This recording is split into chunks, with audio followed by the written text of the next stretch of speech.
안녕하세요. 하루 필수 말씀 충전 하필 큐티 조종환입니다. 오늘 함께 나눌 하나님 말씀은 사무엘하 10장 1절에서 19절까지 말씀입니다. 그 뒤에 암몬 사람의 왕이 죽고 그의 아들 한운이 그를 이어서 왕이 됩니다. 다윗은 한운의 아버지 나하스가 나에게 은혜를 베풀었으니 나하스의 아들 한운에게 은혜를 베풀어야겠다라고 하고서 신하들을 보내고 조의를 표하게 합니다. 이제 다윗과 나하스의 관계가 어떤 것인가를 세밀하게 추적해 들어가다 보면 또 복잡한 이야기들이 가능하게 되는데, 어쨌든 여기에서 우리가 아주 간단하게 보아서 다윗과 나하스의 관계 자체가 긍정적이었고, 그래서 이런 조의를 베풀러 가려고 하는 것이 물론 이제 정치적인 의도가 아예 없을 수는 없겠지만, 그래도 긍정적인 신호에서 가려고 했다는 것만큼은 분명해 보여요. 이제 이 긍정적 신호를 이렇게 보이지만, 지금 다윗이 그 주변 왕국으로 엄청난 패권을 가지고 있는 그런 제국적인 왕으로 보여지고 있기 때문에 이 한운이 위기감을 가지는 것 또한 당연한 일입니다. 우리가 이 정도로 이해하면서 본문을 이야기해 봤으면 좋겠어요. 그래서 다윗의 신하들이 암몬의 땅에 이르게 됩니다. 그런데 암몬 사람의 대신들이 자기들의 상전인 한운에게 이야기하기를, 다윗이 임금님께 조문사절을 보낸 것이 임금님의 부친을 존경하고 있기 때문이라고 생각하십니까? 오히려 이 도성을 두루 살피고 정탐해서 함락시키려고 다윗이 임금님께 자신의 신하들을 보낸 것 아닙니까? 라고 이렇게 의도를 곡해해서 이야기하는 걸 보게 됩니다. 그래서 이 한우는 다윗의 신하들을 붙잡아서 그들의 한쪽 수염을 깎고 입은 옷 가운데를 도려내어서 양쪽 엉덩이가 드러나게 해서 돌려보내게 됩니다. 지금 기준으로 하더라도 매우 수치스러운 그런 모습으로 돌아오게 되는 것인데, 그 당시의 기준으로서는 이 수치의 이 감각 자체가 지금과는 비교할 수 없을 만큼 더 심각한 문제였어요. 그러니까 이것은 이제 율법과 또 이스라엘의 문화 자체를 부정하고 업신여기는 매우 모독적인 행위였습니다. 그러니까 이스라엘 국가 자체에 대한 도발이었던 것이죠. 한마디로 말하면 선전포고와 같은 이야기라는 걸 우리가 알 수가 있습니다. 그래서 사람들은 이 일을 다윗에게 알리게 됩니다. 조문사절이 너무나도 수치스러운 일을 당하였기 때문에 다윗 왕은 사람을 보내어서 그들을 맞으면서 수염이 다시 자랄 때까지 여리고에 머물러 있다가 수염이 다 자란 다음에 돌아오라고 이야기를 합니다. 암몬 사람들은 자기들이 다윗에게 미움을 사게 된 줄을 알았어요. 이미 이제 의도적으로 그렇게 한 행위였기 때문에 암몬 사람들은 사람들을 보내서 벨로옵의 시리아 사람과 소바의 시리아 사람에게서 보병 2만 명을 고용을 하고 마아가 왕에게서 1,000명, 돕 사람들에게 12,000명을 용병으로 고용을 하게 됩니다. 다윗은 이 소식을 듣고 이제 요압에게 전투 부대를 맡겨서 출동을 시키게 되는데요. 이 암몬 사람이 나와서 성문 앞에서 전열을 갖추고 소바와 르옵의 시리아 사람들과 돕과 마아가의 용병들도 들녘에서 전열을 갖추게 되면서 이제 전쟁이 시작되려고 하고 있습니다. 요압이 이제 보기에 적이 자기 부대의 앞뒤에서 전열을 갖추어서 포진한 것을 보고, 한마디로 말하면 이제 샌드위치 되어서 굉장히 위험한 상황인 것이죠. 이스라엘의 모든 정예병 가운데서도 더 엄격하게 정예병을 뽑은 후에 시리아 군대와 싸울 수 있도록 이 전열을 갖추게 됩니다.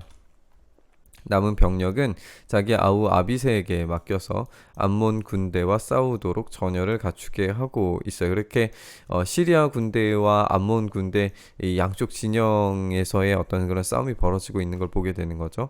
이렇게 이제 말하기를, 시리아 군대가 나보다 더 강하면 내가 와서 나를 도와라. 그러나 암몬 군대가 너보다 더 강하면 내가 가서 너를 돕겠다라고 이야기를 하면서, 이 지금 양쪽으로 시리아와 암몬의 군대를 싸고 있는 이스라엘의 군대의 모습을 우리가 보게 되는 겁니다.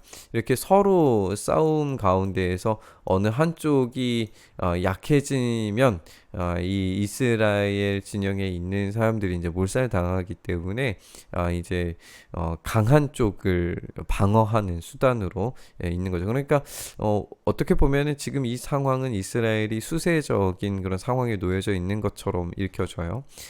그래서 이야기를 합니다. 용기를 내어라. 용감하게 싸워서 우리가 우리 민족을 지키고 우리 하나님의 성읍을 지키자. 주님께서 좋게 여기시는 대로 이루어 주실 것이다. 이제 이게 핵심이겠죠. 주님께서 좋게 여기시는 대로 이루어 주실 겁니다. 그것이 다윗을 어떤 왕으로 만들어 가실 것인가를 보여주는 증거가 되겠죠. 그런 다음에 요압이 그의 군대를 거느리고 시리아 사람들과 싸우러 나가니 시리아 군인들이 요압 앞에서 도망하여 버렸어요. 암몬 군인들은 시리아 군인들이 도망하는 것을 보고서 그들도 아비새 앞에서 도망하여서 성 안으로 들어가 버렸다라고 이렇게 이야기를 합니다. 그래서 이 요압은 암몬 군대와 싸우기를 그치고 예루살렘으로 돌아왔다라고 이야기를 하고요. 이 장면 가운데에서 암몬 군인들이 패퇴한 것 같고 시리아 군인들도 이제 이 도망하는 것으로 끝난 것처럼 보여지는데 시리아 군인들이 다시 한번 군대를 집결시키면서 도발하는 장면이 곧바로 이어지거든요. 그래서 이 고대 당시의 어떤 서술과 기록자의 관점에 따라서 패배를 패배로 기록하지 않고 마치 승리한 것처럼 기록하는 그런 방식들이 있다는 것을 이제 여러 가지의 정황과 증거들로 살펴볼 수가 있어요.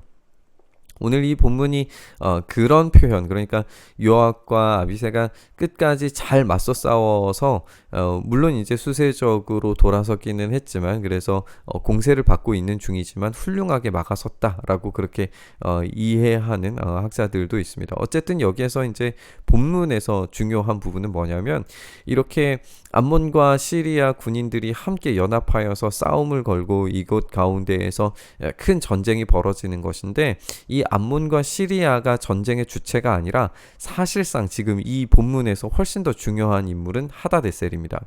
왜냐하면 우리가 이제 이전 본문에서도 함께 살펴봤던 것처럼 이 하닷에셀이 영향력을 미치고 있는 국가들과 그리고 다윗이 영향력을 미치고 있는 국가들 간의 싸움이었어요. 이 전쟁 가운데 이제 시리아와 아람 사람들이 동원이 되고 있는 거거든요. 그러니까 이것은 지금 1승 1패의 어떤 그런 상황을 다루려고 하는 것이 아니라 이 다윗과 하닷에셀 사이에서의 이 거대한 힘의 균형이 지금 어떤 식으로 판도가 변하고 있는지를 보여주는 본문이라고 볼 수가 있습니다. 이렇게 점점 더 하닷에셀의 영향력은 줄어들고 다윗의 영향력이 더욱 강대해지는 것을 우리가 보게 되고 이 다윗의 영향력이 강해지는 것이 아까 우리가 요압이 이야기했던 것처럼 하나님께서 좋게 여기시는 뜻대로 이루어져 가는 방식이라는 걸 우리가 알게 되는 거죠.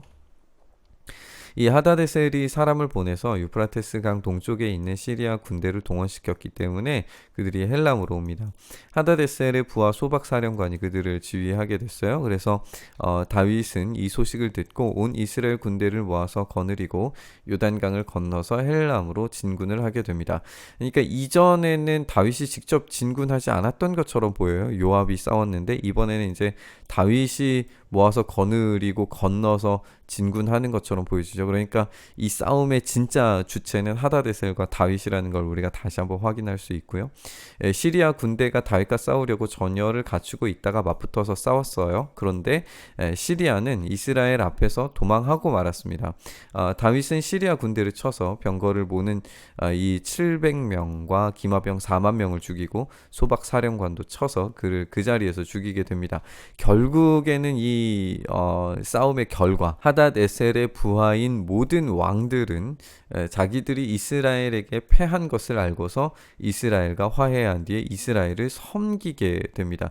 이로써 이제 하닷에셀의 영향력이 완전히 종결되어져 가는 걸 보게 되는 거고 그 뒤로는 이제 시리아가 이스라엘이 두려워서 다시는 암몬 사람을 돕지 않는 상태에 놓여지게 되었다라고 설명하고 있어요.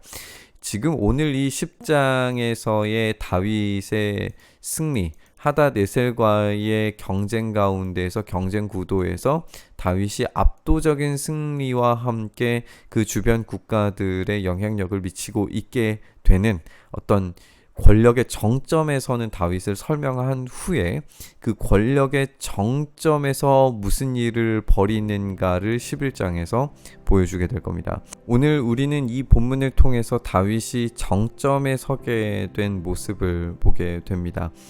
주변 국가들을 복속시키고 하나님께서 선하게 여기시는 뜻대로 이 국가가 세워져 가는 모습을 우리가 보게 됩니다.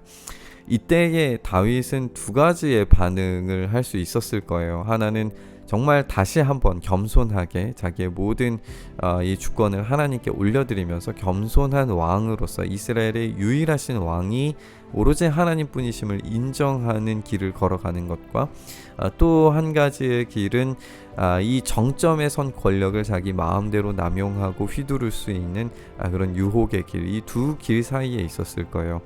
다윗이 어떤 길을 선택했는지는 우리가 내일 본문을 통해서 밧세바 이야기를 통해서 우리가 너무 잘 아는 이야기들을 통해서 그의 실수를 살펴보게 되겠지만 그 이전의 단계까지 가는 데에 있어서 다윗이 어떤 모습을 보여주었는지 또 하나님께서 다윗을 어떻게 사용하셨는지를 살펴보는 것은 매우 중요한 것 같습니다.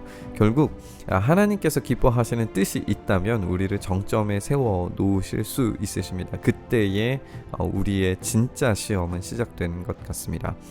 우리가 어려운 시대를 살아가고 우리가 힘든 여러 가지 문제들을 맞이할 때에도 하나님께서 이 상황을 주셨다라고 하는 확실한 인식이 있다면 우리의 선택은 오로지 주인 되신 하나님께 모든 선택권과 모든 결정권을 내어드리는 것이 중요하다는 걸 우리가 생각해 봐야 합니다.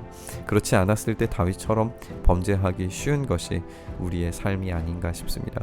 오늘 말씀 묵상하면서 이런 정점에 놓으실 때라도 아니면 우리의 삶이 밑바닥에 놓여진 삶이라 할지라도 우리의 삶의 전부를 하나님께 전적으로 내어드릴 수 있는 그런 용기와 결단이 우리에게 있게 해달라고 그 겸손함을 우리에게 달라고 함께 기도하며 나아갔으면 좋겠습니다.